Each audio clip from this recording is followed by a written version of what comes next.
Hi guys, welcome back to the channel. So the most serious nuclear UK incident happened a few months back, and yet we are all kept in the dark.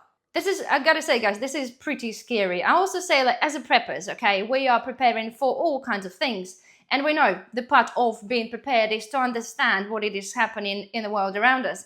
And genuinely, I think when we're talking about the quite a huge scale issues like radiation, we're all thinking that it's going to be coming potentially from the outside of the country, but this is potentially looks like it's not necessarily the case. The other day, right, I've done a video when we talked about the air quality, and a few of you have been mentioning the fast lane, and I'm like, okay, I have to have a look into that, because for some reason I haven't actually seen any information or any articles on that. But this is literally until just this morning. I woke up in the morning and boom, there's articles coming up about the most serious nuclear incident in the United Kingdom that for some reason have been kept quiet for a few months. So between 1st of January and 22nd of April this year, at the HM Naval Base in Clyde, Scotland, better known as False Lane, home of UK nuclear submarines, okay, the Ministry of Defence logged a Category A nuclear incident, okay? It's a pretty vast timeline. If we're talking about between January and April, that's a good few months in between. But, okay, so this is actually the highest classification in the United Kingdom own military nuclear reporting system. Okay, so this means that there was either an actual release of radioactive material or a high potential for it. So according to the MOD, right, quote, nothing dangerous reached the public, no one was hurt, and no radioactive material escaped into the environment. But this still counts as the most serious kind of event, they declared. Again, that makes you really think, doesn't it? And again, makes me wonder, why has this not made news to make people aware? Okay, what is it potentially they're hiding? Because, so first of all, the Category A event is not the same as the international. Okay, this is just the MOD's way of monitoring their own systems. Secondly, those ones are not an everyday event. It doesn't happen often.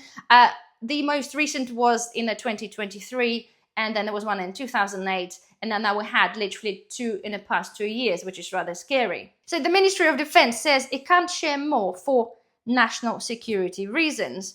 That's understandable to some degree, to some point, that they don't want to share sort of potentially the sensitive information.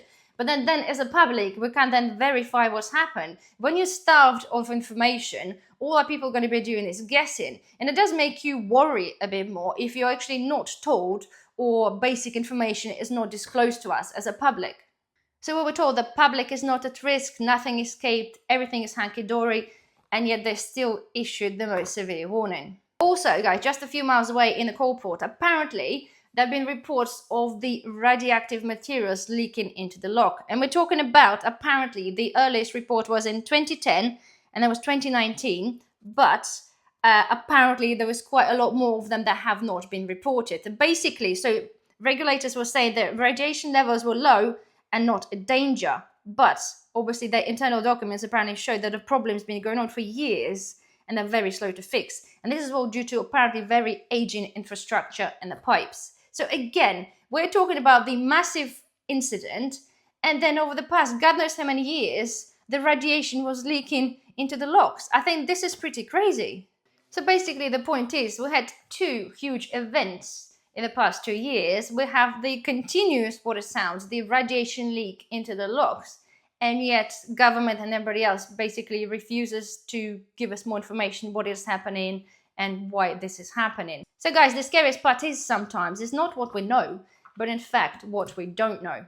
So there we are. I think this is pretty scary to some degree. As I say, guys, when we're looking at the outside what's currently happening in the world, we're genuinely assuming that any issues in UK would be due to the external forces, but yet this is clearly the fact. The point is, to me, I'm wondering, okay, I know they don't want to sort of panic people, but the whole point, why MOD refusing to even tell us the exact date? Why such a secrecy? I understand to us as a public they might not, but they're actually refusing even to comment to the government. Between the January the 1st and the April 22, we're talking about a good few months. I'm sure they can narrow down the date maybe a little bit, maybe even a week or at least a month. But no, for some reason, it's spread out across like a few months. And again, it makes me question, as I do, as I'm sure most of us do, is there been like an ongoing thing for a few months rather than just one specific incident that's been reported? I don't know. But the point is, guys, it just proves you the point, really, for whoever thinks that government's there going to be helping us if anything happens, and somebody's going to be there to help you.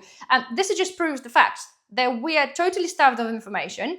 It comes out a few months after. We're now in like August, okay? It's been like more than 6 months ago, and now little drips of information come out. But the point is, if something were to happen, okay, we are going to be the last to know, if at all. So there we are, guys. I hope you have found this information helpful. It's just FYI, okay, as I said, because I've done the video before on air quality, some of you commented that could have been potentially to do with that, although they're refusing to tell whether anything major sort of escaped or not, or in fact, they tell us potentially it is not. But anyway, the point is we are kept in the dark. So there we are. Anyway, well, thank you guys for watching. Don't forget, thumbs up, subscribe if you're not a subscriber, and I shall see you in the next video. Bye-bye.